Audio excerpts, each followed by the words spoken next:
three of them, man. D4G. Diving. Diving. Diving. Diving.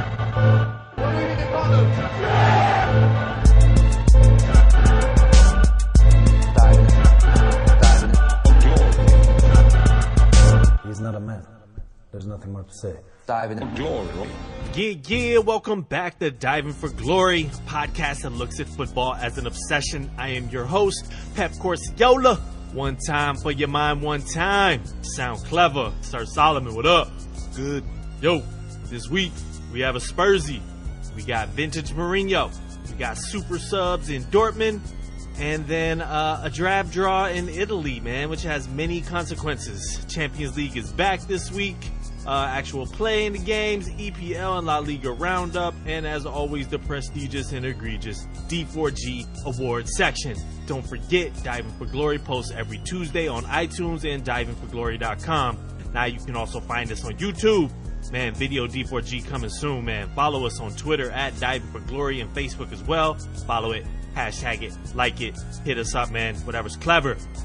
All right, just the cup, jerseys tucked, boots lace.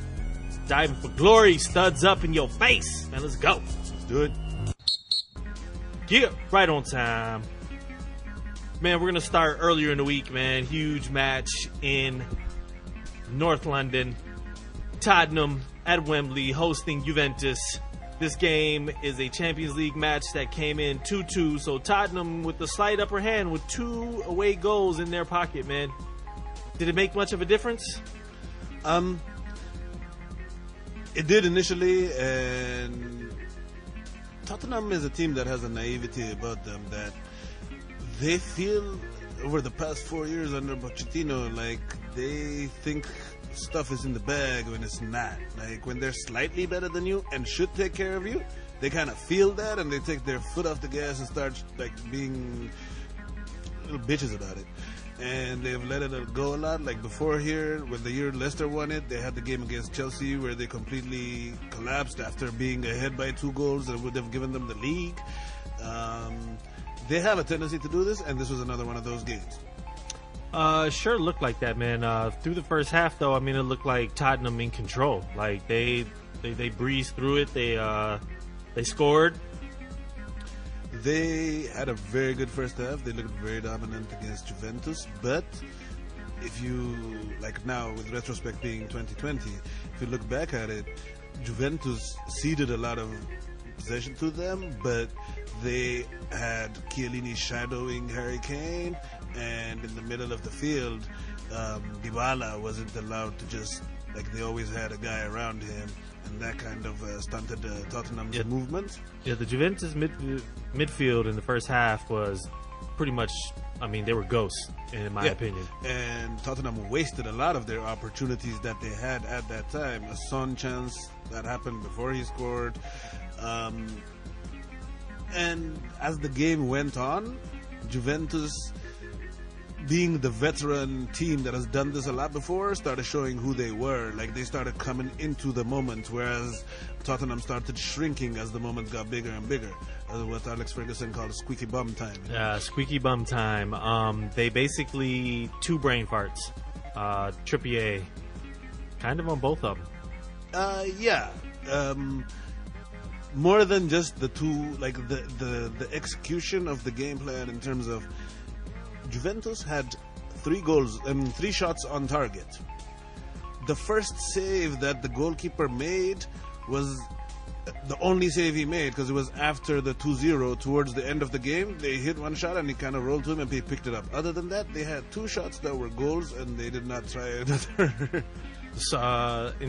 By contrast, the Spurs, 23 shots total, 6 on target, but only 1 of those in the second half. Yes, they were very wasteful.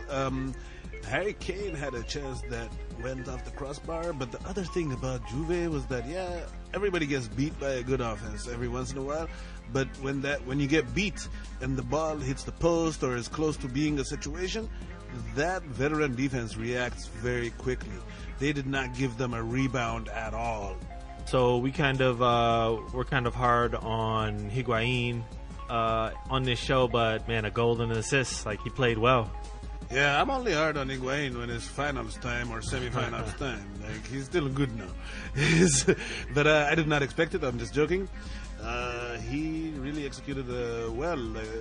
More than just his goal, the assist to Dybala. Dybala looked up and he was one-on-one with the goalkeeper after he made that pass. And that's the thing. Juve played like some veterans and they took their moments. But when they came, they grabbed those moments and really made them count. Whereas Tottenham, they looked amateurish, man. This is the Champions League. It's not what you have to be efficient. Efficiency is what wins Champions League. Yeah, it just I think I mentioned this to you throughout the course of the week. Was they just seemed arrogant? They just seemed as like, oh, we got this game. They're kicking it around like there's no urgency. Like, oh, we scored first. Like we've arrived on the European stage, man. We're the Spurs, and it's like you just needed that little bit of grit at the end to be like, put these boys away. Like this Juventus, man. They've been in two of the last three. To the last four, I think. Champions League finals, and also 1900 times straight winner of Italian league. These guys know how to win. They know how to fucking defend and shut games down. If you look at even though they were playing, like you said, first half looked good, right? Over the course of the game, Tottenham was dispossessed by Juve 17 times, and Juve only lost the ball to Tottenham 6 times. You know what I'm saying? Tackles, Juventus had 22-11 advantage over them. Yeah, these guys were ceding them the possession, but they're still dude, Chiellini, Barzagli, and Buffon, as the game went on, got more and more insane. It was like watching people turn into the Hulk. It was true. It's true. Chiellini and Buffon for sure stand out. They're on the upper end of the spectrum when it comes to age for football players. Yeah. But man, they balled. Then the Barzagli goal line clearance off that crossbar. That reaction time, and the best part is they were actively intimidating the fuck out of the other team. Every time something like that would happen, they would gather and they just It looked like they clearly targeted Dele Alli. We're gonna take him out of the game. We're gonna try to get him out of his game. Yes. Every time he touched the ball, there was hands on him. First off, when people like Gary Lineker are tweeting Davy Ali.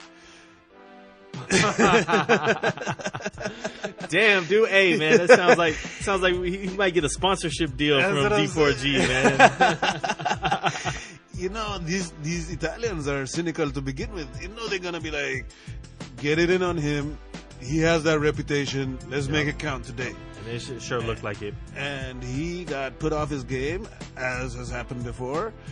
Dembele started just disappearing the longer and longer the game went. Well, there comes his limitation. He's so solid in the back, and it's just but he doesn't offer.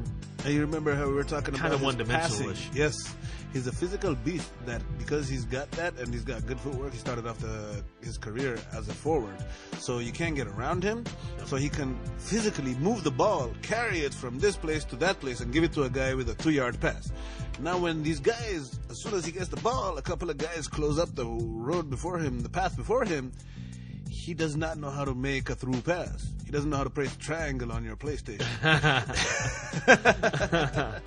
Oh, man. But that really threw them off, and Christian Eriksen started disappearing the longer the game went. And Son went from being underrated to being overrated in a very short time. He takes a lot of volume shots. Once Harry Kane does not perform on that level, Son becomes a volume shooter. He's a chucker. He can't. We also had this discussion off camera, off mic, when talking about there's also the idea that having that amount of shots though is Absolutely. a skill and is what's important. It is. Son is nice, man. I agree with you, but he's been killing lately too. Yeah, over the course of this game though, then this is harsh treatment for somebody that scored. Yeah. If he had taken his chances were the best, and they would have still been playing in the Champions League. He's nice, but everybody has accountability. And it's and as you say that, it occurs to me that when we talk about games in the context of Champions League, we're just gonna the analysis is going to be a little bit harder. Tougher. Like, And, Son is dope, but dude, you're good. You need to be Ronaldo-like in this motherfucker to win It's it. precisely how it's, and it's like, it's good over the course of the season. The law of averages, this what you're saying will work. But against a good motherfucking team, that's the game that specifically it will be a problem if you don't execute, because Buffon, every miss that they had, got better and better and better from it. Yep. So if you haven't picked up already, Juventus advance on 4-3 aggregate to the quarterfinals for like the 4th or 5th straight year or something crazy.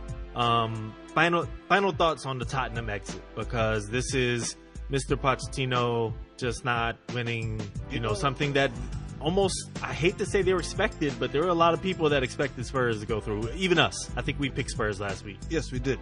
But including us, there's been like people's champion kind of coronation that has been given to Spurs that they haven't earned. I actually think it wouldn't be bad if Spurs finished in 5th place and actually won the Europa, because they need a culture of winning tournaments. And like, they went from not being in the Champions League to us expecting to beat Juventus in like 3 years. And I don't think that they're ready mentally as an organization. Not just the starting 11, but like Tottenham as an organization. Like in that game, they didn't play Danny Rose because Pochettino doesn't like it. And on the other side, Kyle Walker has been sold and his replacement isn't up to par. And you look at it and you're like, okay, like, it's time to stop complimenting Spurs on how cute they are. Like, they need accountability. So accountability in terms of what? They need to sign some more players. I mean, at the end of the day, they need to splash some money. Is it as simple as that in today's game? And, like, I hate pay the players you have. You can't, as an organization, have a person that was 18 months ago the best left back in the Premier League say he wants a raise so he doesn't play football anymore. That cannot be your way of working. That's true. I agree. Moving along, man of the match. Who was your man of the match? Giorgio. Damn right. Did you see his stats? 13 clearances, 3 blocks, 2 interceptions, 4 tackles, Yes. and 86% passing. Yeah, he balled. I had thought that before I saw the stats. I was like, that dude had a game. Like, every time I looked up, he was heading it or clearing it or just involved. Yeah, if you saw we always half jokingly discuss the Harry Kane to Real Madrid rumors. Yeah, he dispelled them. Oh, that's strong, man. I mean, Chiellini was like, nah. Hey, but to play against Chiellini like that is not like the worst thing ever, man. There's been a lot. There's been a lot He had a before decent him. game. I was just, like we said earlier, I was being extremely harsh because he had a decent game. He hit the crossbar, but again, he was one of the people. He shrank as the game went further. Yeah, like, I didn't like that about him. We always say how nice he is, how prolific he is, but like, he kind of didn't step up to that moment, and that's what I mean as an organization. I think they look at it as just another game that they were preparing for. You know how they give you that line? It's just the next game. Yeah, and I think they're not ready for it. Interesting, man. Well, moving along to another rumored Harry Kane target destination. Manchester United hosting Liverpool, man. The huge rivalry game. More historically than, actually it's pretty big currently. It's always, no matter what. It's the biggest English Premier League rivalry. Historically, right? But at the moment, always. Hatred-wise, yes. Jamie Carragher lost his mind, even though he's got $1 million something paying job, and spat at somebody because he hates Manchester United that much. Like, yes, it's the biggest one. So Mourinho vintage in this game. Battle of styles. Got the lineup right. Especially first half, man. They looked dangerous on the counter. Yes, more than Mourinho getting it right, I think it was a case of Klopp getting it wrong. Okay. Explain. Mourinho played a 4-2-3-1 with Matic and your boy who? McDominate. McDominate. McDominate. Oh, man. So he had them two behind Rashford, Sanchez, and Mata supporting Lukaku, right? Yep. Your boy Clopp puts out a 4-3-3, whatever, with this defense. Trent Alexander-Arnold, Dejan Lovren, Virgil van Dijk, who's good, Of course. and Andrew Robertson. Trent Alexander-Arnold got cooked. Dejan Lovren did Dejan Lovren things. He had a good game for Dejan Lovren, which was... I mean, I wasn't directly responsible for all the goals. but he got he was close enough to be. He got used. Anyways, and in front of them, This is the part. That this is what think I the always most. tell you, and I'm like, when you put out this team, and like in Liverpool especially, your midfield has to be extra strong because you leave such a big gap between the offense and defense because you're so busy trying to go forward, right? This is the... You put out Milner, Chan, and Alex Oxlade-Chamberlain in the midfield. that is like the most one-dimensional, boring... What is that one Like, dimension? That is zero-dimensional. I mean... That's a look. Milner has the So mobility boring. of a chair, okay?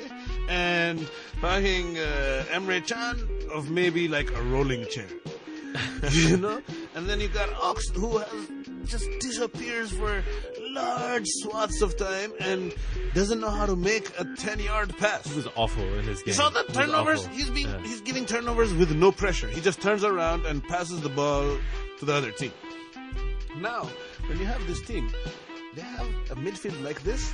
Their bad defense is more exposed, and their offense got isolated too. So, like, they don't have a lot of support when they get their chances. That's why they end up shooting a lot of shots from outside the penalty area.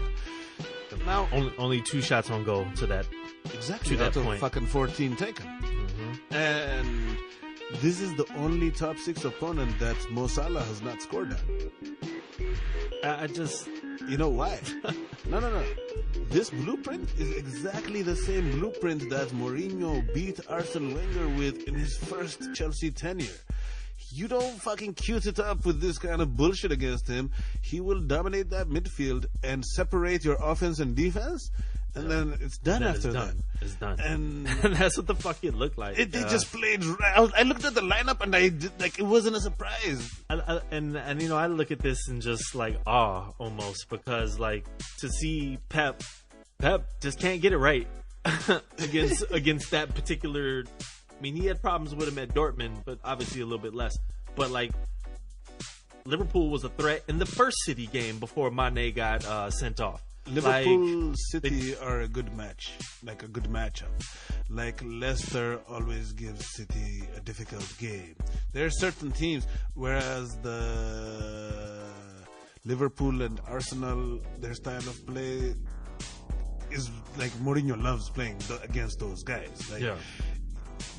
and So- it's hilarious how they just can't, like, I'm good, so I'm beating everybody.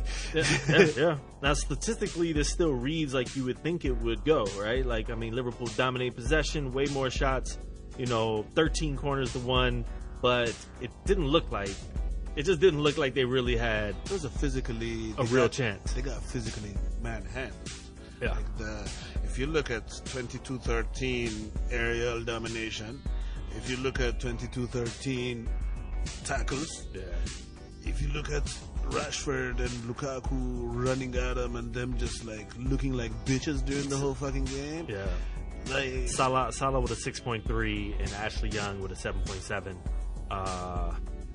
I think that like kind of speaks volumes to how this game went. you saw the tweet about how he was in his pocket the whole game, like. The boring James Milner. And Yeah.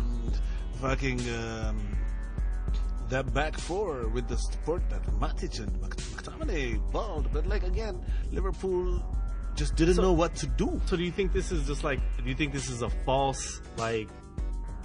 Do you think this is like a false representation of how good United actually is? Like, did he just get handed this on a platter by Klopp, or? I mean, they played well. I mean, combination of things. I was think back. that Chris Smalling had a good game. I think anytime Bailey is back, even though he scored an own goal, it's a He's fast good and thing. Chris strong. Smalling looks better, Yeah. but they never allowed them to have the ball in decent positions. Mane had a terrible fucking game. Yeah. And I thought that he should have started Lallana, which is funny because I don't rate him that high, but you needed somebody to hold the ball and dribble. Later in the game, Philippe Coutinho scored the goal, and I thought he tied it for Liverpool, but it was actually for Barca. And they haven't replaced him, and they haven't acted like anything. They're just like, okay, we've made a lot of money, yay! Like, we're not gonna fucking have any issues in our games. Give them some time, man. Give them some time. They need another win. They better do something this summer about it. But what I was just saying was like, this particular game showed you that even though they're gonna get Keita, which they need, he's been in really good form lately too, when they're gonna need another midfielder or two, because their midfield is barren. Yeah, and that's crazy because you still look like they need to do something about left back, and right back, and goalkeeper. Karius is coming through to where goalkeeper might not be as urgent as we thought it was, but left back, right back, and center back. Don't forget, they still need another one. Yeah. And what I didn't understand, the other thing. Why didn't he play Matip and Virgil van Dijk and bench Lovren? Why is Matip on the bench? He loves Lovren. He loves Lovren, dude. I don't know. That was a bad move. Speaking of Mr. Klopp, he has not beaten Mourinho while Mourinho has been at United. This is his first victory of the matchup with 3 other draws. United, with this result, try to get a firm grip on second, open up a 4-point gap above second place Tottenham. Liverpool fall to 4th, 4 points above Chelsea. Your man of the match. I have to give it to Rashford for just being Didier Drogba. Yeah, and he was what Didier Drogba used to do to fucking Arsenal back in the day, where you knew when it was a Chelsea Arsenal that Didier Drogba would score the winner. Yeah. Like, that was the Rashford game. They couldn't handle his physicality. At some point, he was going to complain about his shirt being tugged, and he kind of pulled it up. And it's just the most cut-up, statuesque dude, man. Like, those guys had no chance against this fucking dude. Yeah, the first goal was so sick when he headed the ball down and just even crossed them over, basically. The side foot of the second one, like how he put it in, like he didn't play it like a big man. He played it like a guy that knows his football. Mm-hmm. Yeah, I got Rashford, or I really was impressed with Young. Even before I saw the stats, I knew he had a good game. Oh yeah, he's been in a rich form. Put some good crosses in the box too. Like, he was nice, man. Either way, that's a huge win for United. Moving along to the Bundesliga, where we examine more top-of-the-table teams battling it out for positioning. BVB, Borussia Dortmund, hosting... I'm not even going to try that first word. Eintracht Frankfurt. Okay. I like how Frankfurt is the one that you have an issue pronouncing, and you just said Eintracht once and Frankfurt 3 times. Wasn't exactly sure, man. I wanted to give it all a shot. 3 times is how many times Dortmund put it on Frankfurt, though, man. 3-2 victory. Tell us about it. The most fun game of the weekend from arguably the most fun league in Europe. Like, again, the only thing missing is the most important thing is closeness in a title race, and they don't have that. But other than that, it ticks every fucking box as far as football watching is concerned. Yeah. Unfortunately, that's the most major thing that you look for. You know what I'm saying? Yeah, it is. But you're right. This totally has value in this game. Lived up to that billing. I think it's cool that there was a Marco Reus and a Marco Russ involved in the game heavily. And not just involved, but Marco Russ of Eintracht Frankfurt scored an own goal off of a cross that was for Marco Reus from your boy, U.S. superstar Pulisic. And the funny thing is, out of the team they played in the Europa, which we'll get into later, that they got fucked up by Salzburg, he was one of the few guys that had a decent performance. So he got a start, and he really balled out this game, caused that own goal, and kept balling. So they took the first half lead 1-0, dominated it, looked really good. Yep. But Eintracht Frankfurt stayed in it. And then second half, Kevin Prince Boateng and them started balling, and they got one back through Luka Jokic. So I just wanted to mention, Batshuayi comes on at the 62nd minute. He's a sub. Your boy who just scored the goal, Jovic, it comes on at the 67th minute and equalizes 8 minutes later with a nice little header off a set piece. Yes. 2 minutes after that, though, the other sub, Not to be undone. Bats, comes back with a wonderful assist from, Your boy. once again, Pulisic involved again with a nice little 1-2. Yes. That was a nice goal. So at this point, they're up 2-1. Yes, and you think they would have it. That is actually the time at which I thought this is the game we should be doing. So when it was a 2-1 lead. At that point, right? So at 79th minute, another sub, Danny Bloom, comes on.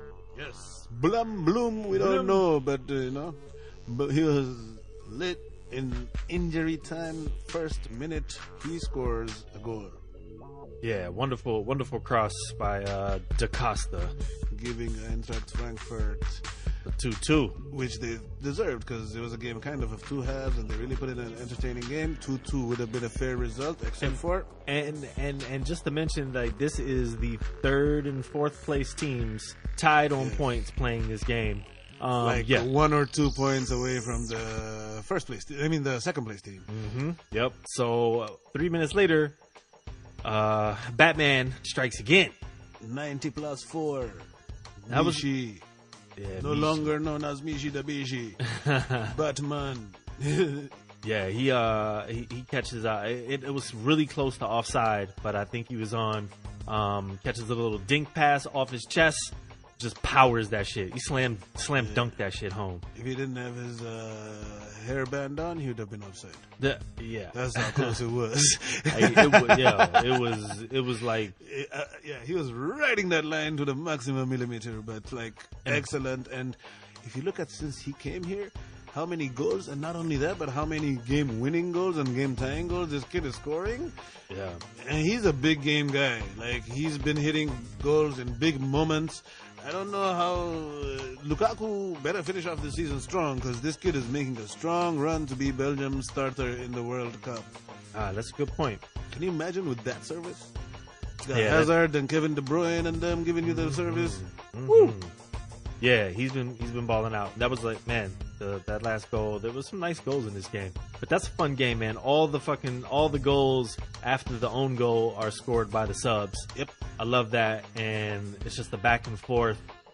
Puts Dortmund up to third place, 1 point back of Schalke, and Frankfurt now in fifth, 2 points back of Leverkusen. So definitely an important match here, man. Fun. Yeah, and you can't even relax about fifth, because right behind you got RB, who's actually coming in form. Their injuries are finished. Now they have a bunch of guys. It's interesting out there. They drew this week 0-0. Yeah, but if you look at their form, they had a Thursday game in Europa as well. Europa, so they're gonna drop some points, They played well in that game too. Yeah. Man of the match. I think this is an easy one. Mishi. Yeah, absolutely. Very even easy one. even Pulisic, definitely nice game, but my man came off the bench, put 2 goals in, Yeah. game winner. No doubt. Word up. And we're gonna get to eventually, man. We're gonna get y'all some stats on man of the matches, dude of the weeks, shit All of like that. that. Yeah, I Be think on the lookout. we need to record. We need to record living history. Yes. And how many guys were twat happened moment and then became man of the match and all that. We'll give you good details. Oh man, stat boy. We need where you at, man? You got an Yes. intern? Send him our way. Yes. Anyway, moving along, man, to Italy, Serie A. Pretty big matchup here. Napoli away to Inter. Yes, Inter hosting Napoli, who have been suffering from altitude sickness a bit lately. They've been swooning in first place. They came into this game Struggling in a way. struggling and they letting crashed out of Juve- Europa. And Napoli don't have the ability to win while playing ugly, whereas Juventus do, and they've been breathing down their throats, while Napoli were beautifully winning 5-whatever at some team. Juve would still be 93rd minute 1-0 and keep the pressure on them. And over the past few weeks, you could tell Napoli's small squad is feeling the pressure. Yeah, and of course I'm thinking they definitely have an advantage going forward. That they're out of the cup. They're out of the cup. They're out of the Europa, and this is all they have to focus. So, do you think that will be a issue going forward? The size of their squad. We always talk about this, and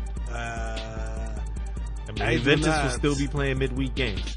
I do not. I don't think it's going to be as important in terms of being knocked out of it, because it would have been better if they had at least won it and had that culture and like that momentum than to just, they got fucking, like them getting embarrassed in the Europa League is not helping them win against games against Juventus and them. Like they got fucking shit on. Did they trot out?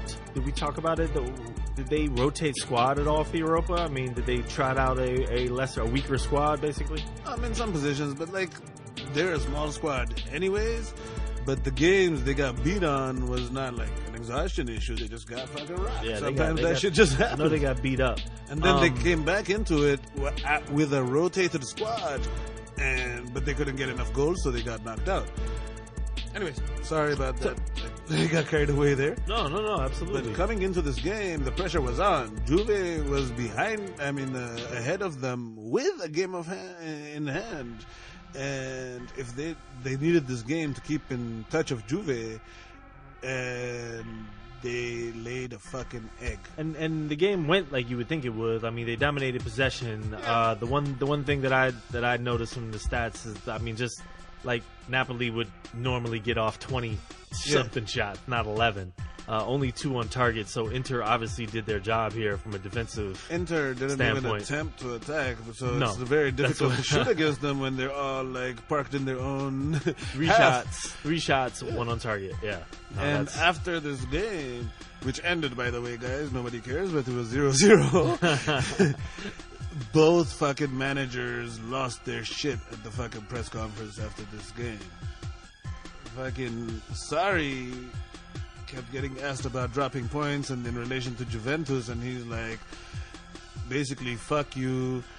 Getting a tie away at Inter before the season started, you'd have commended me for, and I come and do this shit, and now your expectations are unrealistic. And after saying all this shit, he fucking gets up and walks out of the press conference. And the Inter coach Spalletti told them that even though he's been practicing his team and showing them new things, they lack quality, and even he can't make them better. He said, I need players, I cannot make this team any better. How do you feel as the player when your coach comes back out there, he's just like, you average motherfuckers, man. Dude. Like, Mourinho does this shit all the time. Like, he always talks about, like, having better play. He don't give a fuck. But I'm like, what gets me about these guys is this guy got hired this season. He knew that fucking team. He knew the team. Like, that was the job. He can't come back and talk about this shit. Like, it's certainly that it's not that they're devoid of talent either. I mean, you're still in the... But I get what he's saying. From the Inter team that he has, like a 0-0 against Napoli this season is a good thing. Absolutely. So yeah, that is the talent level that they do have. Right. You're totally right, and that was a pretty big win for them. Honestly, when it's all said and done, dude, they've been. Victory. Ever since Lord draw. Cool. But ever since 2018 started, like, this team has been in free fall, and for them to get anything against the Napoli team, yeah, they set out for a 0-0 and they got it. That's a good coaching thing. Whereas Napoli left points out there. Yeah. Napoli have struggles. Like, even though Marco Rui is good, his backup, the main guy that was playing, Yunus or something, the Arab kid, he was balling out and now he's injured. And like, they have a very small squad, so they're running out of momentum and stamina. And Inter is now 1 point behind Lazio for 4th place. So Inter's in 5th. They have a game in hand, though. So if they were to win that game in hand, they would be above Lazio. So you understand how big it was to get a point from this game. Absolutely. Lazio also had their swoon, which helped them a lot. Lazio and Roma didn't, at the same time as them, were dropping points. So it didn't, like, Roma got their shit fixed earlier, but like Lazio even this week dropped points. And that's helping Inter's situation, because somebody could have got real shit canned if Lazio and Roma had like a nice run and left them behind. Spalletti would have been gone. Yeah. So Napoli 2nd, As mentioned before, 1 point back of Juventus. Juventus with a game in hand. I looked at the games coming up, and Juventus have a much tougher schedule. Yeah. So what do you think? You think Napoli, like, nothing else to play? All they're gonna play? If somebody gets said, okay, here's $100, you have to bet it on one of these two teams. I think that Juventus is gonna be champion of Italy. Okay. Yeah. I think Paulo Dybala and Higuain, over the course of a season in in that division, even though Inter has a great offense, the longer and longer it goes, that partnership is going to show how good it is. Juventus play both Milans, and they play Napoli at home. I mean, that's their chance. So Napoli's going to have to hold it tight and they have to get points in that game. Napoli essentially is going to, unless Juventus really fucks up, Napoli has no margin for error. And being out of Europe, like you said, might help them. But at this point in the season, like, you're in the routine of things, so you'd rather just keep going, you know? What about Inter? Do you think they make top four? Yeah. I hope they don't. They haven't played, like, I believe that Lazio is the more deserving team over the course of the season. They've, with a much lesser budget, have really done a lot, and they're entertaining, they attack, they're fun to watch. AC's creeping as well. AC is only 6 points behind Lazio with the game in hand, so if they were to win that game in hand, that would be interesting, 3 points because back. Know AC Milan is all in with getting to the Champions League project for their money purposes. Their midfield with Kessie and Bonaventura and stuff, being defensive midfielders, I think Rino Gattuso being hired really helped them, because ever since he's been, like, their midfield has looked really brittle and like they fuck people up now. And I guess in a weird way, I like talking about this game because of the ramifications. But just as a mention and a shout out, like AC Milan with the 94th minute 1-0 victory over Genoa. Yes, that's huge. And Andre Silva. This was a week of injury time goals, because Lazio tied their game with a 95th minute back heel header too. Back heel. So, and Michi Batshuayi and the other kid scored both after 90 minutes. Like, it was. For having not had a lot of big games this weekend, there was a lot of good finishes to a lot of the games. It was a good week. All right, we're moving on. That was the back four. We're gonna kick it on up to the midfield. Let them do some work. Yes. EPL roundup. We're gonna start you on Saturday morning after watching the glorious Manchester United defeat Liverpool. It got down and dirty in the bottom of the table. With Newcastle hosting Southampton, and Newcastle smashed City. Woo! 3-0. Newcastle put it on them. And I don't know, it looks like they figured out that Southampton, because they play such a fucking narrow team, cannot handle anything out of the wings, because Kennedy and Matt Ritchie on the outside, 2 goals, 1 goal, they just fucking destroyed them from the wings. They generally play a more attacking style anyway, but damn, Southampton's been horrible lately. Southampton needs to go, man. Like, that's what it's they looking have like. one win in 17? Yep. It's bad, dude. No, it's been really bad. That's what I'm saying. That. I think out of the last 17 games, they have 1 win. Like, you gotta go. You didn't come for the whole season. You're not prepared. You're not playing, you know? Nope. Yep. So, Newcastle 3-0 total destruction. Some nice goals too. John Joe Shelby, the man they call Voldemort, with the assist. ASAP Shelby. You remember when the West Ham fans are singing "Harry Potter, he's coming for you"? Yeah. Flip mode is a squid on. So, huge win for Newcastle. I mean, trying to stay up, that was a major 3 points, man. Newcastle is an interesting team because they don't play bad football. They just don't have goal scorers that score consistently, and they don't take a lot of shots, because in order for them to survive, they need to play a very conservative game. But Rafa Benitez, I think, will do enough to keep them up. Yeah, it feels like they should be up. They had a really good start to the season, and they just... they play competitive football a lot of times. The only negative about Newcastle is the ownership. And until that gets resolved, they'll just always be a joke. But like, they have huge fans. Like Rafa Benitez, out of all the guys in contention for going down, Newcastle is definitely the best coached. I'll tell you that much. Oh, yeah. And that accounts for a lot of points. Newcastle 5 points out of relegation. Moving along, Everton hosting Brighton. You've heard us. Everton recently, booed off the field on their last away game. Well, of course. Anyway, our boy Bong opened this up though, and On goal. they took hits from the Bong. They took a hit from the Bong and 3 points in this match. And another hit from the Senk. Cenk or Senk Tosun of the guy that they got in January from Turkey came through. Turkish kid, I don't know if they got him from Turkey, but he was talking about how the rest of Europe has Christmas break, so he was off for him and he's coming through. Everton, though, is an interesting case study. The fans feel that they deserve a coach that's better than some Sam Allardyce, and that they should be like get a guy that plays nice, expansive football, and they should be Arsenal basically. And their expectations are unrealistic, and they just hate that this is the guy that their coach is a small team manager, Yeah.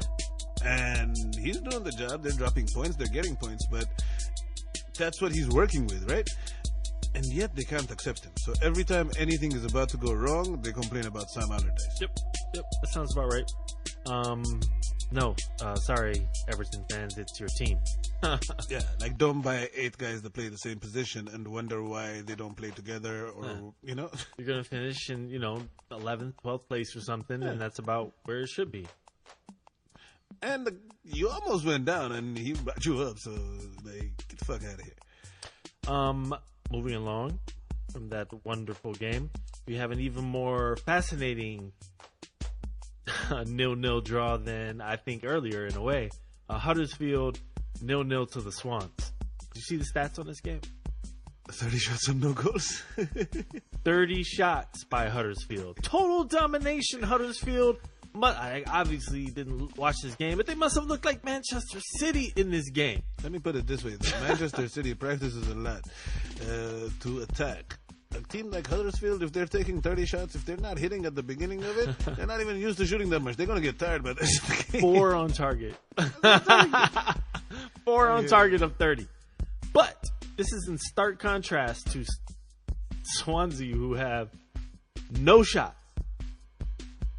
But Swansea at all have been picking up points since Carvajal has taken over. Like, Man, they were the one team that looked the worst like about 2 months ago. So for them, like, it's not a surprise that they're not doing like they. Let's now I'm going to be fair and quit being the hype monger. Jordan Ayew with the 11th minute red card. So yeah, this is what they had to do. They took the point. They back. They sat back and let them shoot from distance, and knew that Huddersfield was not good enough to make those shots. And they just brilliant tactics. I mean, they basically, like, it's a win. You beat them. I mean, you got 0-0 with 10 men, and like they didn't even hit your target. Yep. Fascinating stuff, man. Football. Moving along, another relegation threatened, probably bound team. West Brom away to Leicester, and they take it in the bum. West Brom took it everywhere, in the ears. Like, they are properly packed. Today they're probably, instead of doing 2 practices because they lost and the coach is mad, they're probably like at the travel agent planning summer. Honey, we can't go all the way to the Caymans because, we got relegated and my salary is going to be half next season. They have stopped playing football, and they got the treatment from a Leicester team that went to West Brom and apparently didn't feel any form of intimidation by being away from home. And being down in 1-0 in the 8th minute. And after West Brom opened that up. All it did was piss them off. Man, Jamie Vardy with a fucking beautiful volley over the shoulder from Mahrez, like deep, and like caught it. That was sweet, man.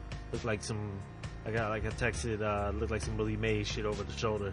You know, if you look at Leicester and bad teams, the gap between being like Leicester and being relegated is like 2 players. Yeah. Like if Mahrez and Vardy are out, then it's an aggressively average team that will probably just get the treatment like all these other shit teams. Yeah, they got the business handed to them by Iheanacho in this game with a goal and an assist. Yeah. Mahrez put in work. Man. Mahrez got a goal.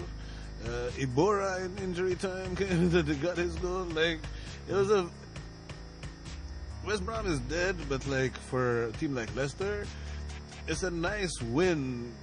Instead of like, if you beat West Brom 1-0, like your team is not going to get any momentum from that. But like this is a good thing, good feel-good thing. Maybe move them into contention for one spot above them or whatever, Yeah, absolutely. Moving along, another West team, West Ham. This is a fascinating game. They had a day. Yeah, fascinating. At home, West Ham. There is no more Upton Park. Sorry. Burnley came, and again, if we talk about putting it in someone's bum, this is exactly what they did. Burnley with the bum tagging, 3-0, and but the problem started way before. West Ham's opponents were not Burnley. West Ham's opponents were their disgruntled fans who wanted to make There was a statistic that said over the last 3 games, West Ham have had more. They had more pitch invasions in the first half of that game, 4, than they've had goals in their last 3 games. Damn. So fans come on the field, player fucks up one fan, they negotiate with the fans, and then the ownership is made to fucking leave the game for their own safety. First and foremost, in America, like look at Daniel Snyder with the Redskins. They got this thing called boots. This shit is Wembley. Why are you sitting down with the crowd, like fucking going to the fucking Queen's box or something and be like, fuck y'all? Yeah, we no need for you to be here with the plebes, London man. Stadium, like the Olympic Stadium, aren't they? Like, why are you sitting in the crowd? Like, sit where the king or something sat during the Olympics. Oh shit! Yeah, no, for sure. And if you don't know about West Ham, like they are historically, traditionally known for hooliganism on the next level. Yes. They're the subject of that one movie with Frodo. Frodo. Who plays Frodo? Some white dude. I don't know. But Elijah Wood. That's who it is. Oh, okay. Is in the movie, the hooligan movie, right? I don't know. I know the older one from like the 70s that was about West Ham United and like some adopted black kid that used to be a hooligan for them. Yeah. I'll get the title for y'all sometime. Anyways, either way, West Ham. They come on, do that. The one person that's the most glad that their fans were such shit and like were so pissed off that they had to do this should be Joe Hart, because he had a fucking stinker of a game. He had errors out the fucking ass. I don't know how England can plan to take this guy to the World Cup as their number one. I don't think they are. I mean, I don't know. That's over. That's dead. Yeah, they should even go back and erase previous history they have with him. That's how bad he is at this point. Pep, like, I'm not saying Pep crushed his spirit, but man, it's been ever since Pep was out, it was like, now you're done. I'll tell you who's crushed his spirit, man. Like, Pep didn't do that shit. You know the guys, Andrea Pirlo. Remember that shootout where he fucking hit him with the Panenka right down the middle, and he was like, yeah, that kid was too arrogant, I needed to bring him down. And he brought him down. He had to go all the way to Torino. Oh shit. Anyway, man, so we will we're going to take you to the Greek League a little later and tell you how fans really should behave. And people how on the field. Ownership should react to their team being attacked. They have a little bit different stance, to say the least. Malaka. Moving along, though, man, to end the Saturday was Chelsea, Crystal Palace, 2 teams in dire need of some points. Chelsea to stay in the top 4 race, Crystal Palace to stay away from relegation. and this was interesting. 2-1 victory by Chelsea. It was interesting, and also interesting from the perspective of what has Morata done to Conte? Like, did he bang his wife or daughter or something? Like, what? Giroud with the start. If you didn't know, Giroud the damage against the start. And I get it, he's a hard-working guy and everything, but like for 70 mil, like somebody just got brushed aside a little bit. Like in a lot of games, like you don't playing in the big games, you're thinking, okay, let him at least pad it. Like when Higuain and Benzema were at the same time at Real Madrid, Higuain would play more games, but Benzema would play the bigger games. Like this guy just doesn't feel him anymore, I guess. Yeah, I don't know. It's interesting. Like I said, this Giroud despite with the start. Hazard talking about how much he enjoys playing with him. Oh yeah, Like Conte coaches middle fingers in the air, dude. Yeah, no. That's exactly what's going down. There's going to be a nice, bright, shiny job through the tunnel into Paris. You think he gets that job? I think very likely. If he's done there, man, why wouldn't you? Fuck. I definitely. Yeah. I think he goes back to becomes the Italy coach. Yeah, he's going to go back to that world? Because it's a longer project. He's got more control. You can't buy him an Italian, so he just coaches. I don't know, man. If PSG comes knocking, you got Neymar. Oh and no, I don't think. and- I'm saying. I think he'd be a good I don't fit, think PSG actually. hire him. I think he'd be a terrible fit. Oh, he's a like very rough guy. Have you seen Neymar since he got there? He's been living like fucking Justin Bieber. Like he would get him fired in like 2 months, man. living like Justin Bieber, son. Anyway, man, Chelsea with the victory. Hasn't he though? Oh my God, Chelsea with the 2-1, man. That was huge. They pulled one back late, man. Palace looked like they were threatening at the end of this game to actually tie this. Like Chelsea got that lead, and then it just, I don't know, it didn't. If Wilfred Zaha had played one more game before this game and could play this game fully as a fifth guy, I think Crystal Palace could, because that is basically what Crystal Palace is. When he plays and he destroys people on the wings and scores, they win or tie. When he's not fully fit, they get fucked up. Like that's as close as it gets to a one-person team, really. And I think this summer he goes to a better team, and Crystal Palace probably gets relegated next year. I think they survive this year through him, though, because he's back. Okay. No doubt. Damn. I like Zaha's balling, and he's obviously made his importance known. Oh yeah, and his quality. And his quality, for sure. Moving along, though, Sunday. In very much need of another victory after coming off the AC Milan one when we get to that. But Arsenal, Watford, smash them 3-0. Ozil, couple assists, I believe. Yes, 2 assists for Ozil, and also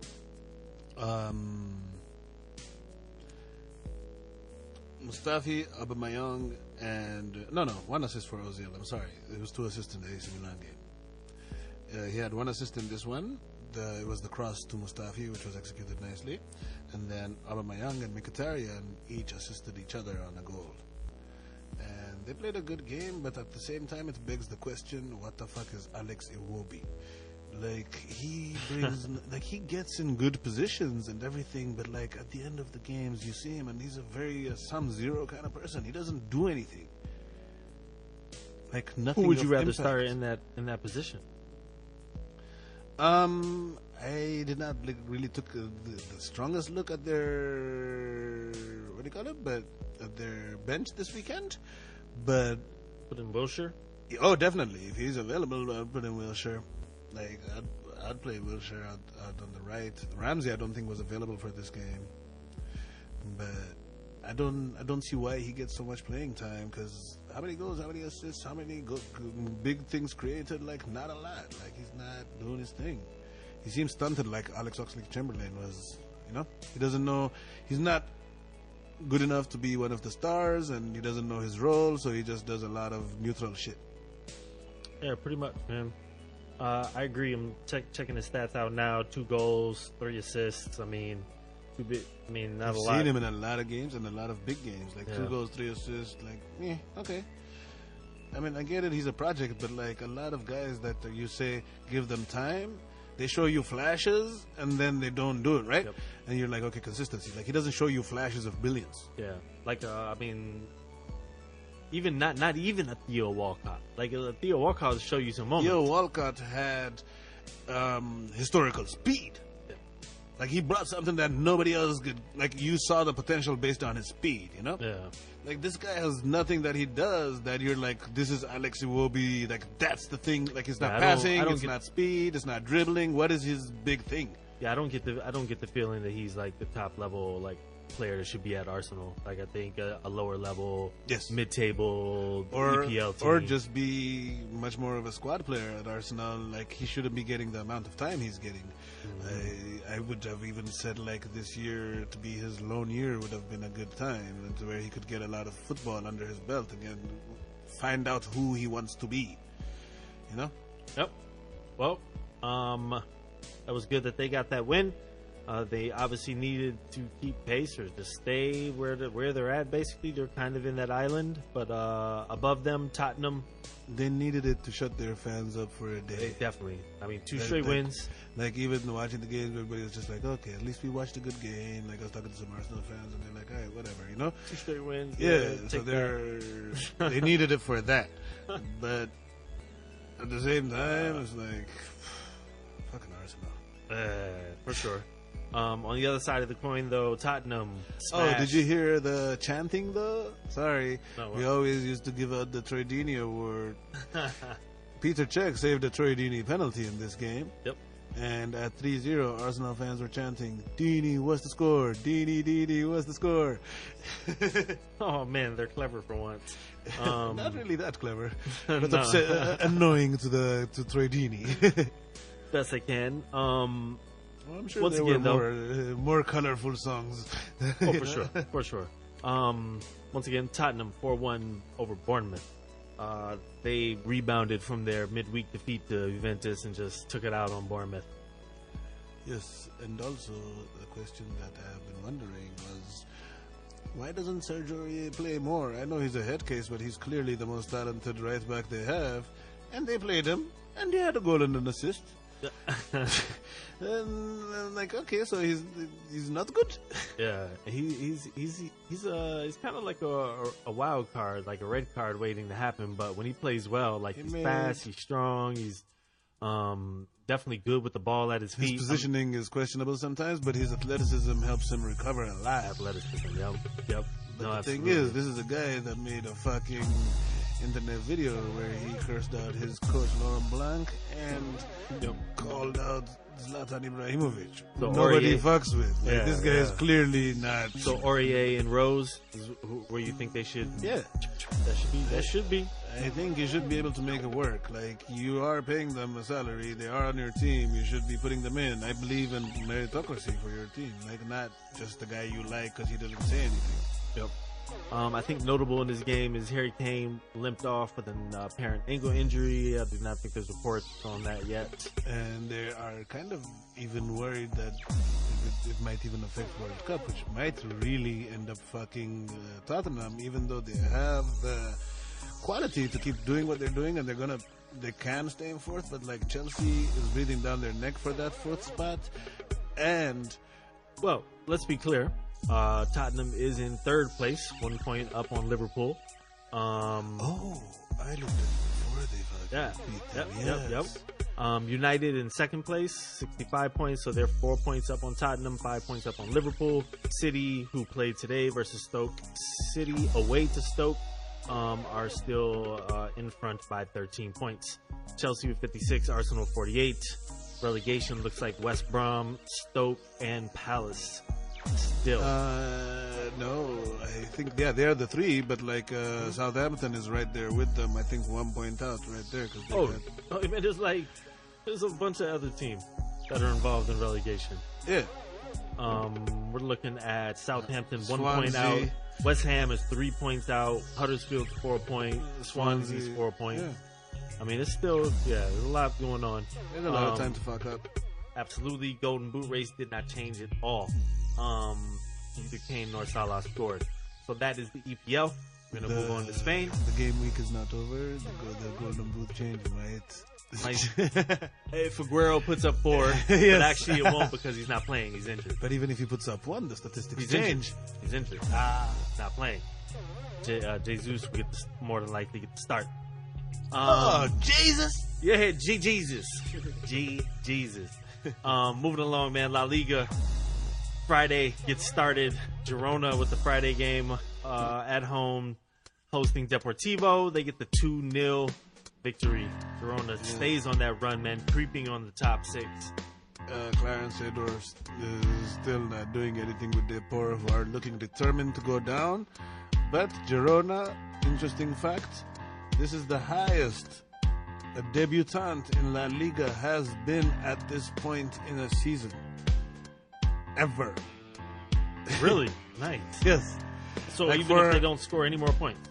No, what I'm saying is like at this point in the season on a table, a team that has been in their first ever season in La Liga has never been this high up the table. No doubt. We've been mentioning them a lot lately. 7th place, man. Yeah, 7th on your first ever. Point back of 6th. Looking at Europe next year, possibly. Yeah. Moving along, Saturday gets started with Real Madrid away to Eibar and Shairani with the brace. Shairani. Yes, we did it. The flying vagina celebration was in full effect. Thank you, Ronaldo, fucker. Man, that dude, he's been on a tear. Rich vein of form, man. He's doing his thing. I was considering that it was like over all of a sudden, but apparently that is not the case. What was over? Ronaldo was going to suffer a very quick and painful decline. There is a clear decline. So I think so, but so when I think Ronaldo about what a person that used to dominate games the whole way through. Like now he has a couple of moments and a lot like bigger opponents stifle him to, like he used to be unstoppable for a while. Yeah, and I mean it's natural, man. Father time. Yeah. Sevilla hosting Valencia, and Sevilla get the business. And Valencia just keeps doing what they do. This is the typical Valencia that we've been talking about for like 5 weeks now. Yes, dude. Get dominated in every statistical category and get a clean shutout. 2-0. No. Rodrigo Moreno with both fucking goals. Motherfuckers, man. But if you look at the stats, it's all fucking against them. I think they had 30-something% possession. Their passing statistics were less. Their shooting, everything.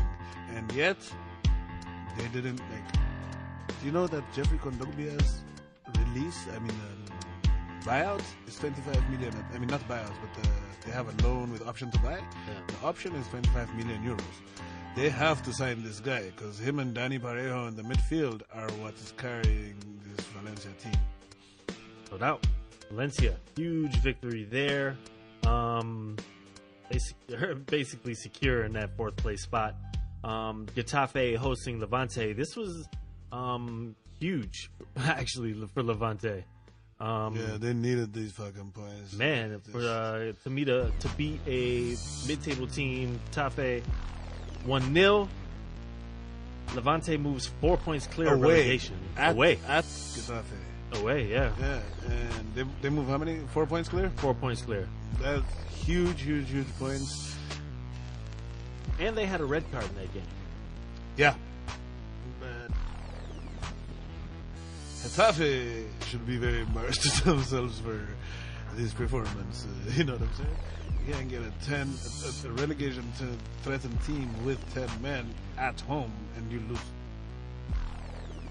Coke with the goal. Coke. but that's not Coke with the red card. Are they both Coke? No. Yeah, you're right. I think they're both pronounced Coke, though. No, they probably are. Interesting. Anyway, the 1-0 Levante. Huge.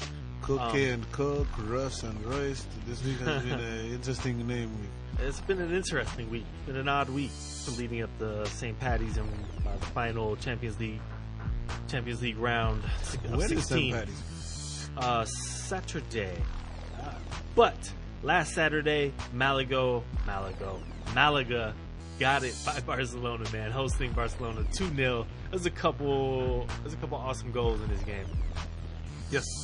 More importantly, Lionel Messi was rested for the full 90 minutes, did not even dress for this game. The first time all year, I bet. No, he sat out another game or in the league, and I think been subbed out a couple of games. Subbed out, but I'm saying like sat out, not at all on the. And then he used to play all the games of the what do you call it, the King's Cup. You'd play 90 minutes. They put in like a bunch of youth guys, and you'd play there too. And like now they're like, nah, dude. Like, dude, chill. It's all right. So they arrested him, and they played their regular Barca, move it around, keep it tight, whatever.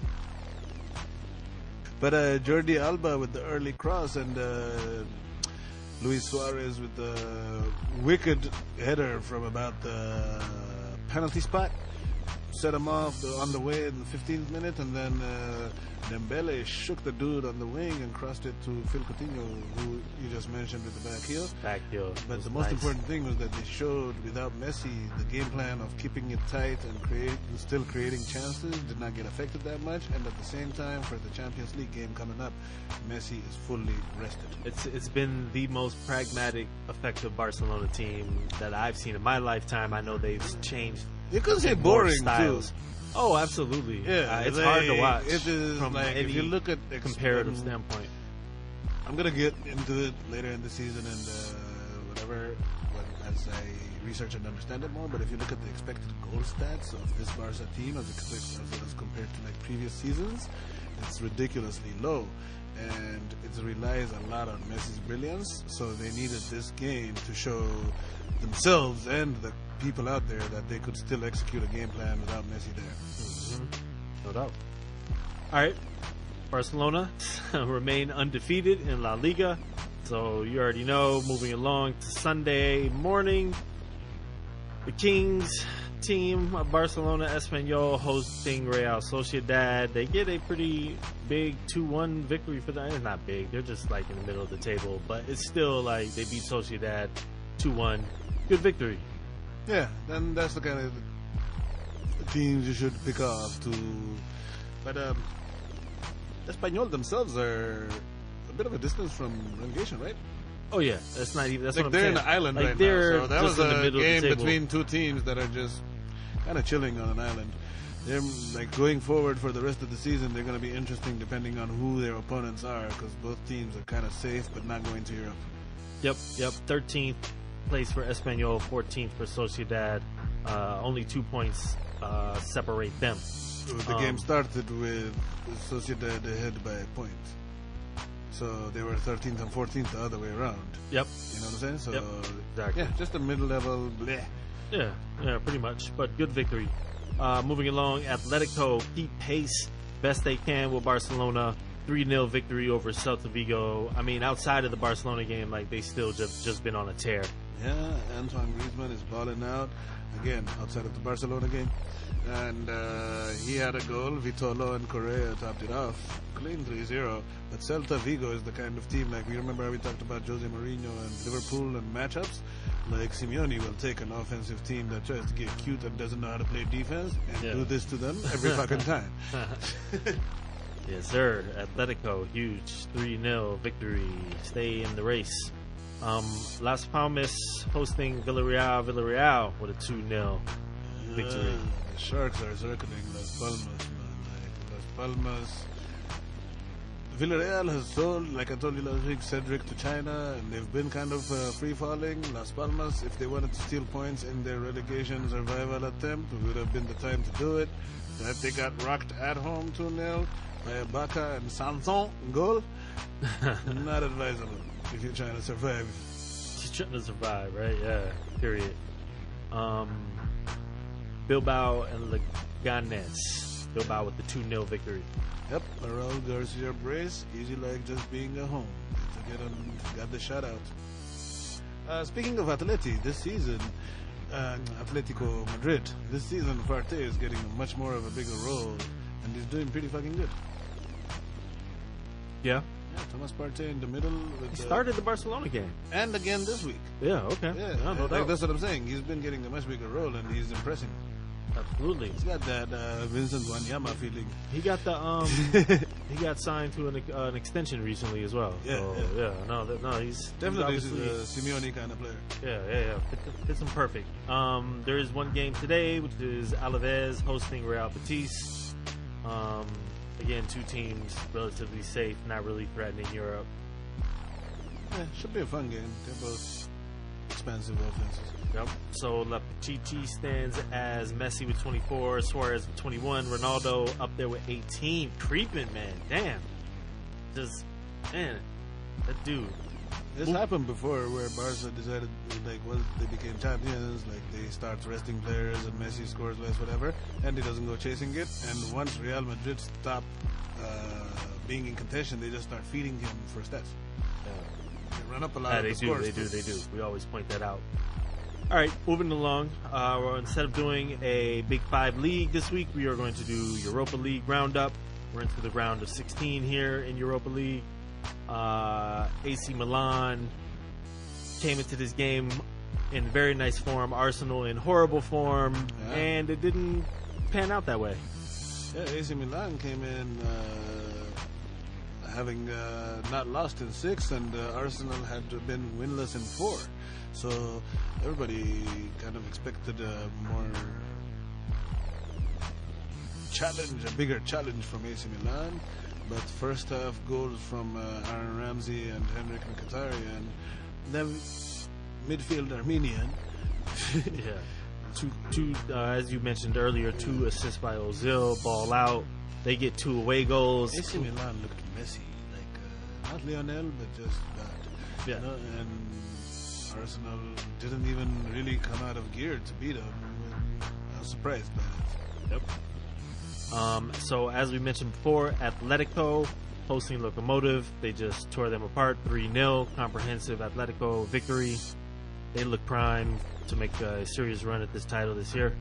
The high number of Eastern European, Russian Federation kind of teams in the knockout phases shows you that their football must be doing good. Lokomotiv, CSKA, Dynamo Kiev, Zenit St. Petersburg, Victoria Pleasant, like, yeah, Eastern Europe trying to be heard a little bit, you know? Yeah, no, absolutely. That's a good point out.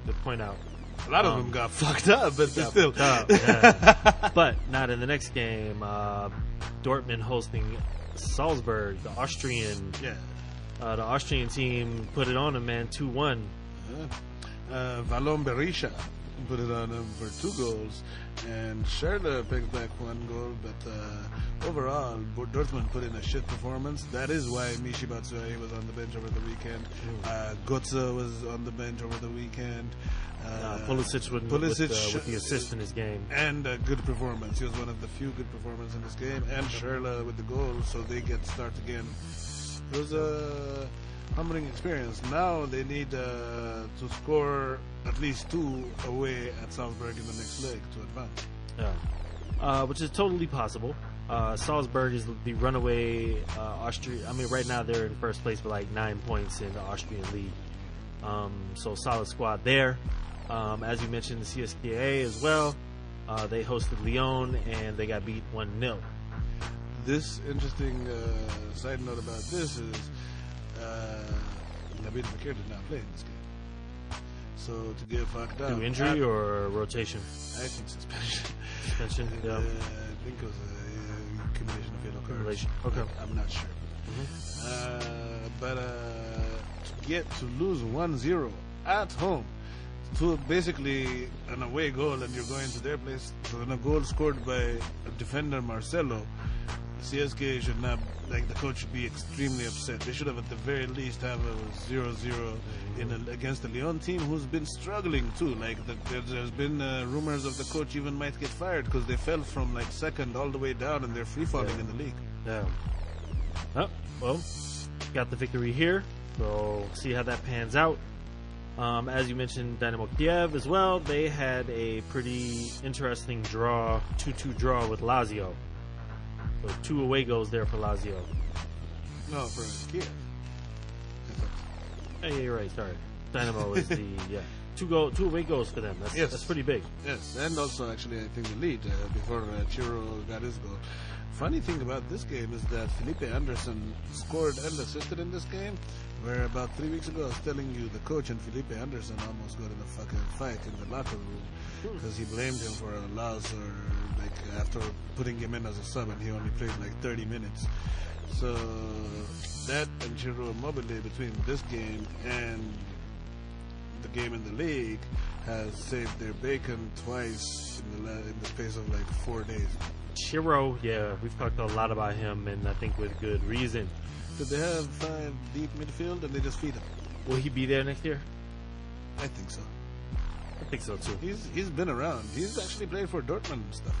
Like, he's a veteran. Like, he's not gonna get lured by anything, and nobody's gonna try to get him. Like, he's a system player. Yep, gotcha. So moving along, Marseille with the 3-1 victory over Bilbao. Payet dominated. I was very excited about this because last week you asked me what I would like to watch, and I was saying this one. And it's a 3-1, but it's Marseille at home, so they still have a lot to play for, because away a 2-0 will get Bilbao through, and Bilbao Stadium is a very, that's a huge home field advantage. Ocampo scored the double, but Payet with a goal and an assist was really the story of this match. Thauvin also had an assist, but by his standards, it was Dimitri Payet's game, and still a lot to play for in the next game, because I don't know how well Marseille travels, but Athletic Bilbao is a tough place to go. Yeah, that should be a fun game too, man. Good matchups here.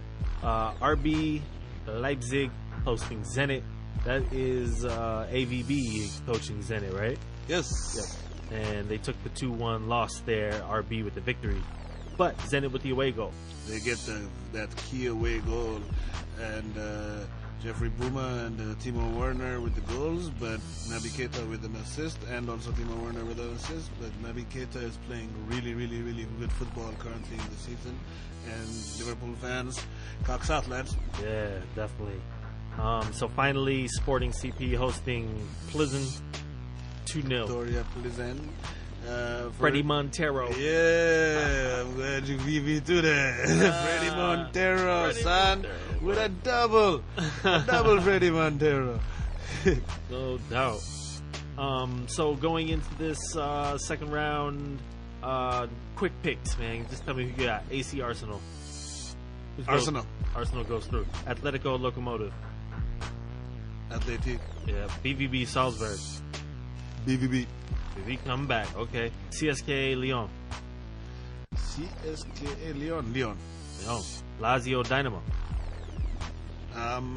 Let's go with Kiev. Yeah, with a nice upset. Yeah. Marseille Bilbao. Oh, Marseille.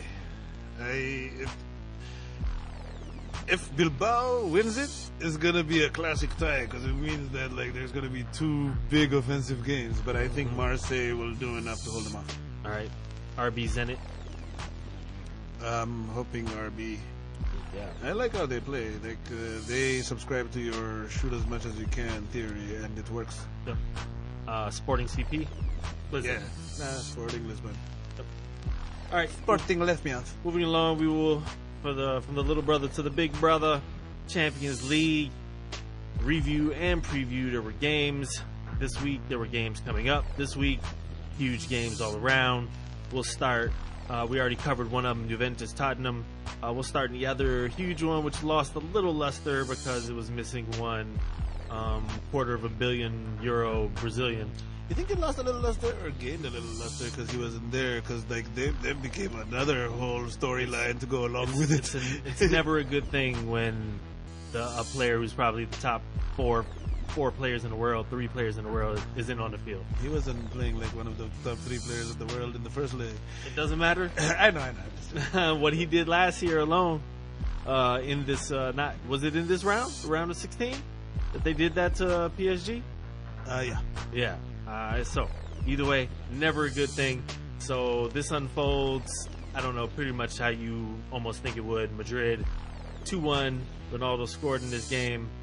They advance 5-2 on aggregates. Peace PSG, peace Unai Emery. I think if their ambitions are high, they should. There has been history with him and Neymar already this season, where he was trying to instill video sessions with Neymar one-on-one, where he'd tell him what he's doing wrong here and there and how to tighten up his game and shit. And Neymar used to fucking just be bored and on his phone the whole time. But he does not. You just need either a genius coach or somebody with the charisma to make these guys understand what the fuck they're doing. You can't beat it into Neymar. You just can't. You're nothing compared to him for the organization. You know, they will fire you. You have to make him understand. So Unai Emery's there next year or no? Because of this, he's gone. Gone. You would replace him with Conte, Pochettino. I can throw you for a loop. Zinedine Zidane. That's exactly who I was thinking. That's exactly who I was just thinking. I was like, that could be weirdly. That would make sense. Yeah, if you want to be,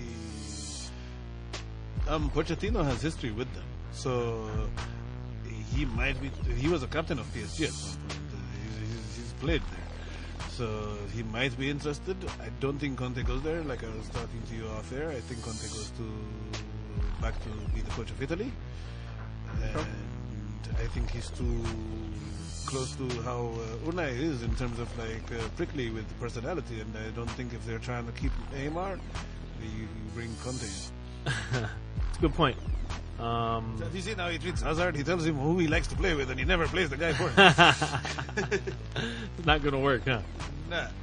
Interesting take.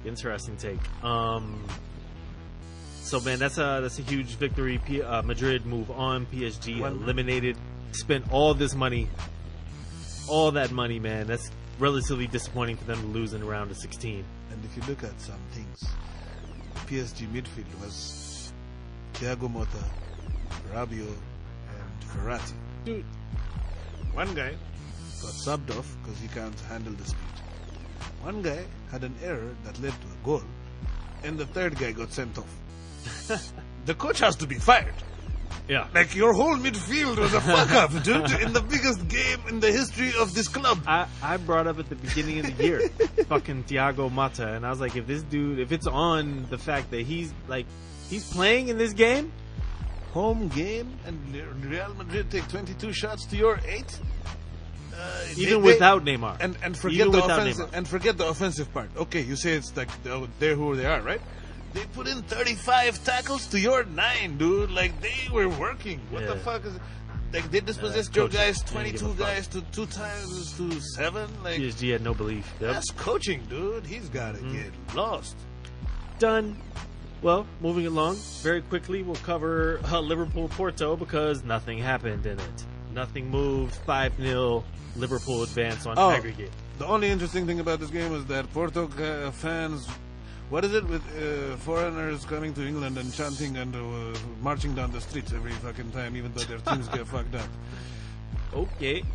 They're 30,000 Porto fans were marching down the streets of fucking Liverpool, even though they lost 5-0 the first fucking. Oh man, and then you show up for a 0-0. Nice. Football can be cruel sometimes. I'm I wish you were as good as your fans. And at least in a more interesting fashion, Manchester City hosting Basel, they take an L here. Yes. Go ahead, Basel. They played their second team, Phil Foden and them, and they actually, more than taking the L, a couple of the kids look nice. So go ahead, City, managing to get them Champions League games in the middle of the knockout round.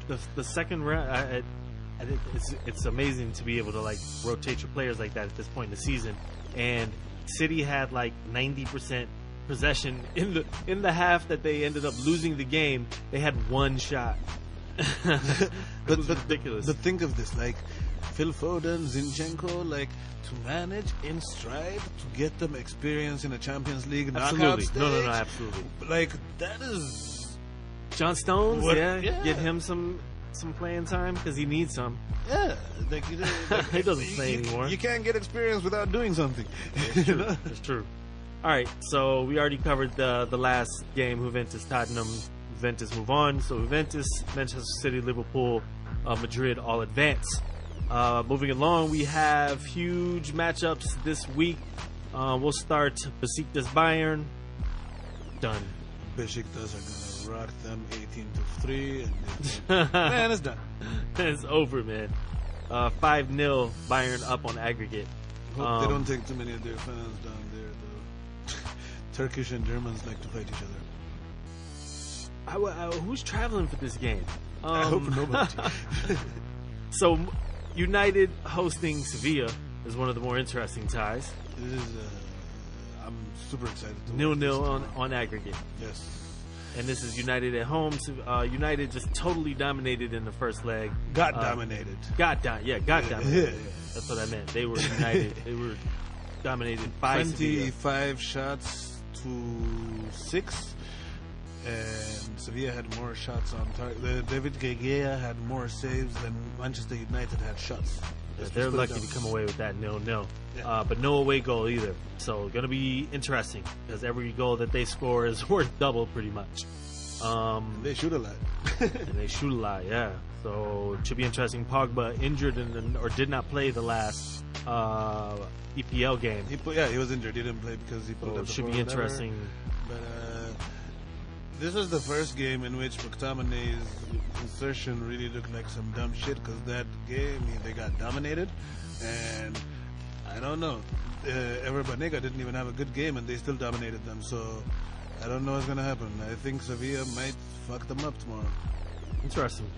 Also, interesting matchup is Roma hosting Shakhtar. Roma are down 1 goal, 2-1 to Shakhtar. After having gone ahead at Shakhtar? Yep.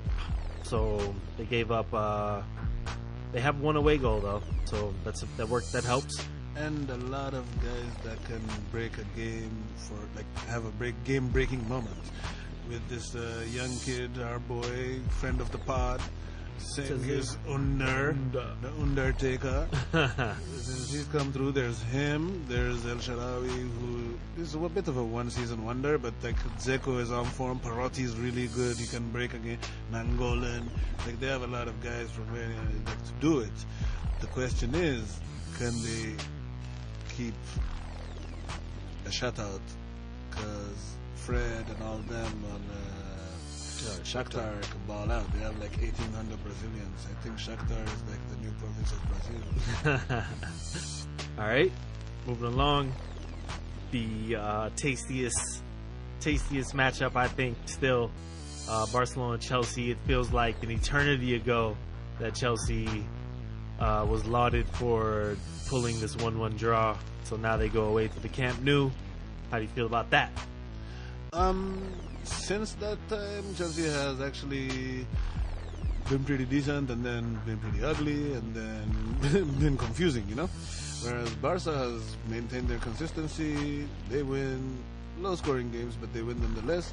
And I think that going to Barcelona, he's going to stick to his false nines in the formation, and they're going to lose. They're going to lose. Yeah, I think so too. And Messi got rested. I was going to ask. It cannot be understated, especially for him, because he plays 90 minutes for Argentina and 90 minutes for Barca, and all the fucking time for the past 13 years. So took a rest. Yeah, that's major. That is major. That will be a fun matchup. I got Barcelona in that too. Iniesta not playing might affect the game, but I'm glad that Coutinho not being able to play because of being cup tied, correct? Yes, that I don't think affects them that much because he's very playing within himself right now. I think that Phil Coutinho is really going to help them out next season. But you won't see Dembele in this game. I think we might. Yeah, you think he's come back? You think he's gotten a rhythm enough? No, I'm saying I think we might see him off the bench. Like depending on the scenario, they might need another because they don't have a lot of guys that can create like in the midfield. So they might go to 4-3-3 in the second half to try to get a goal. Because actually, I don't think you'll see him because they got the away goal. So unless Chelsea goes ahead, we don't see him. Yeah. You'd have to bring him in almost as a wild card because you're just not sure. You're not gonna put him in a game that you're trying to keep the Yeah. All right, man. You're gonna see a lot of Paulinho. Some fun games, yeah, possibly. Fun games. Quick picks, man. United, Sevilla. Who do you got? Sevilla. Whew. No doubt. That would mean Shakhtar Roma. I'll go Sevilla 3-0. 3-0. Damn. Rock them. I don't know. I just wanted to Shakhtar be Roma. sensational. Shakhtar Roma, I'm going to go with Roma. All right.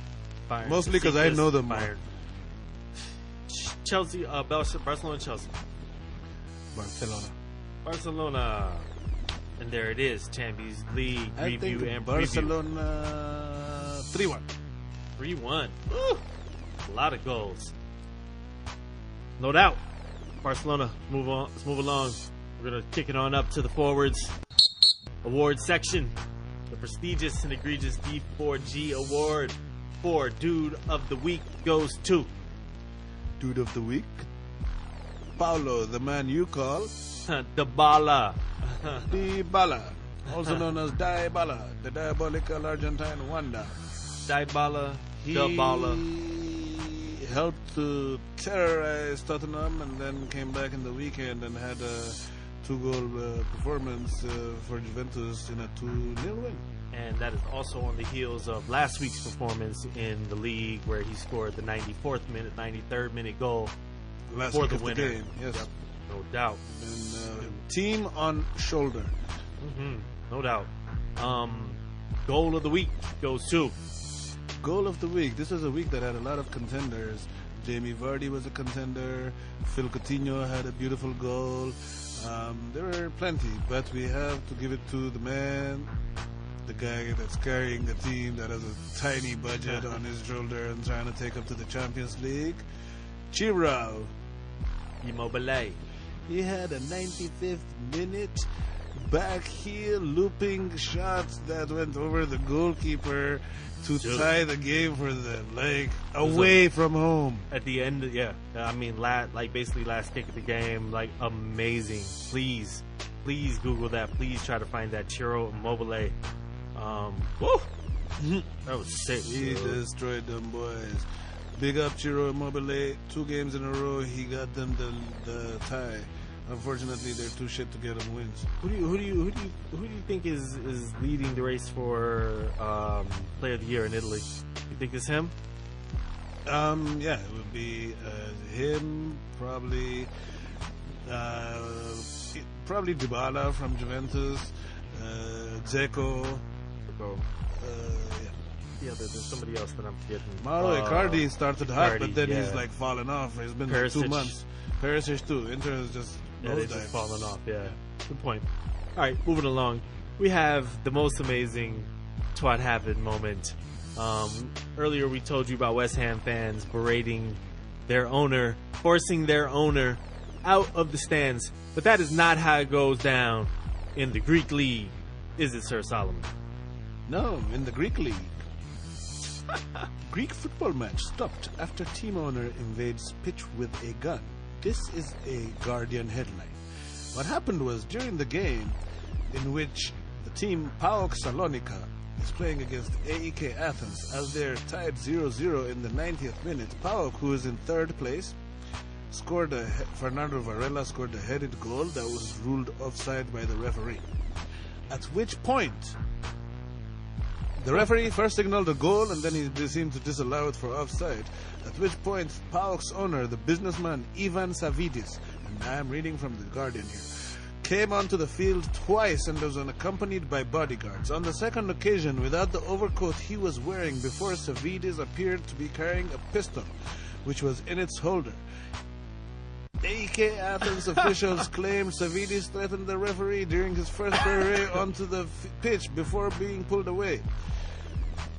This, my friend, the guy had a fucking revolver in a holster. Not like, he's used to having a fucking thing. This guy was about to shoot dude. I'm at the game. I'm at The the whole game with league. my security team, and I have my own gun in my holster. Cause Straight G shit. straight G. Like, I don't even And want the to G know don't what stand for like, Greek. You know, usually when I see businessman, I research. I don't even want to Google him. I don't want to know what his business is. don't want to know shit. Yeah, you do what you do, man. We've seen The Wire. We know. Yeah, I'm good. The Greek, we get it. Yeah, we're good. That's so crazy, man. I'm just trying to imagine the American equivalent of that. Like Jerry Jones come on with like a buckshot rifle or some shit. The baddest team in America is the New England Patriots, and their fucking owner got his shit took by Vladimir Putin. He took his ring.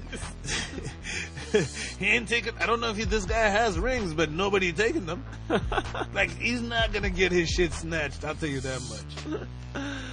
No doubt.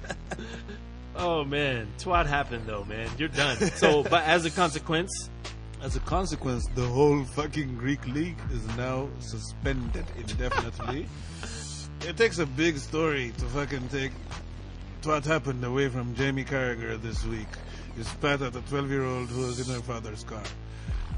Very, very Merseyside of him. Oh my god. Alright, man. That's a pretty good twat happened moment. Moving along, man. Final section, upcoming games. EPL, a lot is on hold because a lot of the big teams are playing in the FA Cup. We got the quarterfinals here for the FA Cup. We got Swans hosting Tottenham, Manchester United hosting Brighton, Wiganda hosting Southampton, and Leicester hosting Chelsea. That Leicester-Chelsea game is interesting. It is. Kind of should be fun. Like, Leicester probably will go for it. I would like to, for an FA Cup game, for me, being mildly interesting is as good as it gets at this level.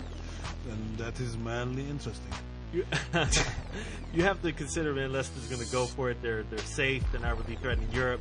Chelsea needs who knows how they'll rotate, considering they're still trying to make top four. Should be interesting.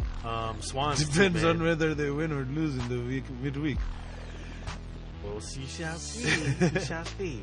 La Liga, few interesting games there. Barcelona hosting Bilbao. That's always good for a fight. Yeah, sure. Villarreal hosting Atletico. Oh. Real Madrid hosting Girona. There's some fun matchups there. Some fun matchups. Girona hasn't been traveling as well as they've been at home, but they put it on Real Madrid last time, right? At home, yeah. But like their travels, they're not as dominant. But like, I just like how they play. They believe and they go after games. Yep.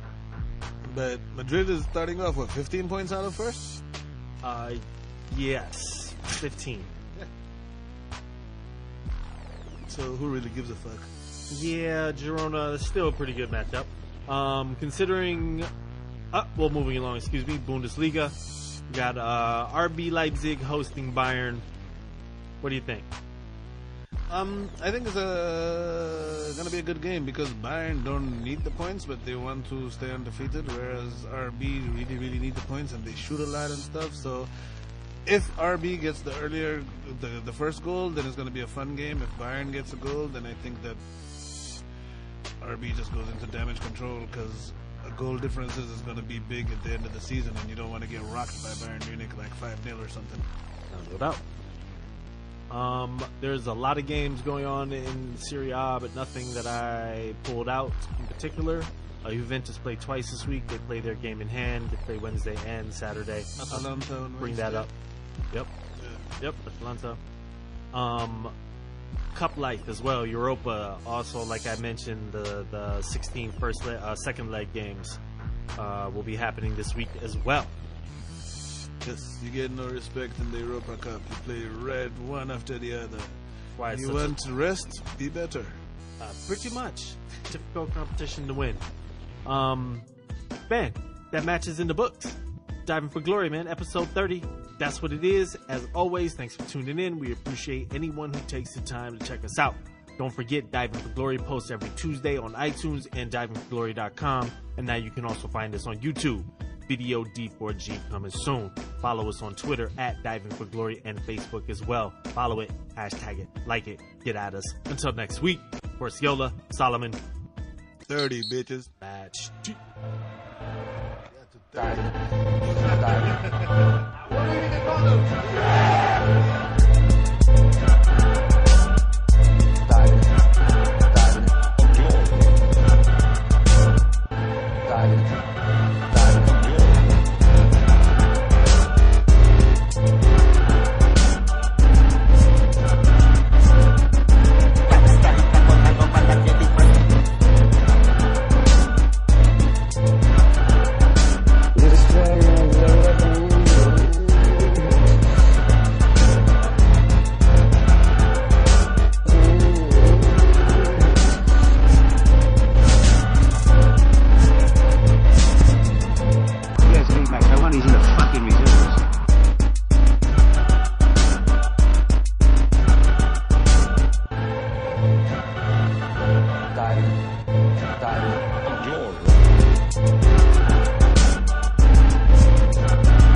He's not a man. There's nothing more to say. Diving. Glory.